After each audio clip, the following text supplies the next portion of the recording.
قبر میں انتظار کر رہا ہوتا. ذرا پیار سے کہو نا سبحان اللہ. ایک مرتبہ محبت سے چوم کر کہو سبحان اللہ. سرکار فرماتے ہیں میں خود اس کا انتظار کر رہا ہوتا ہوں. اور سرکار فرماتے ہیں اے میرے صحابہ انی فرتکم کہ جب تم دنیا سے جاؤ گے نا تو میں قبر میں تمہارا انتظار کروں گا.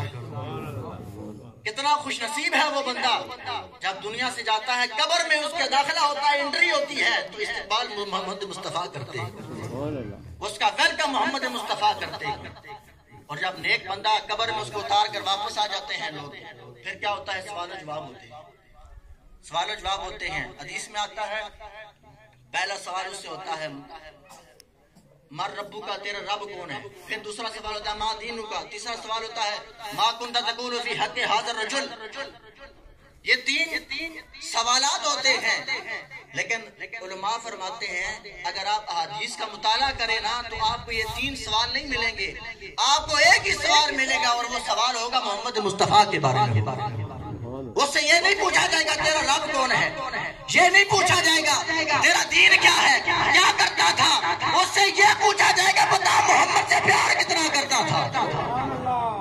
اس سے پوچھا جائے گا محمد کی سنتوں پر عمل کتنا کرتا تھا, محمد کے ادعاؤں پر کتنا عمل کرتا تھا. یہ اس سے پوچھا جائے گا. حضور فرماتے ہیں جب میں اس کے سامنے آؤں گا نا, بندہ مومن کی جب میں سامنے آؤں گا نا وہ مجھے دیکھ کر یہی پکارے گا یا مصطفیٰ خیر الورا, آقا جی تیرے جیا کوئی نہیں.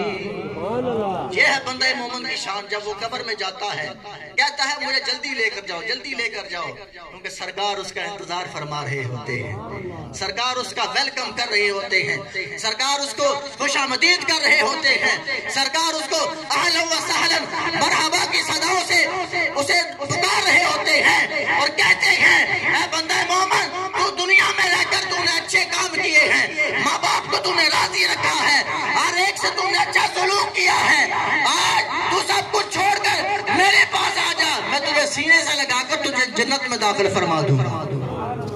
یہ ہے بندہ مومن کی شان. اللہ کی بارگاہ میں دعا ہے ہمارے چاچو جان سید نواز حسین شاہ صاحب جو آج اس دنیا فانی میں نہیں ہے, قبر میں ہے, اللہ تعالیٰ ان کی قبر پر اپنی کروڑوں ہاں رحمتوں اور برکتوں کا نزول فرمائے.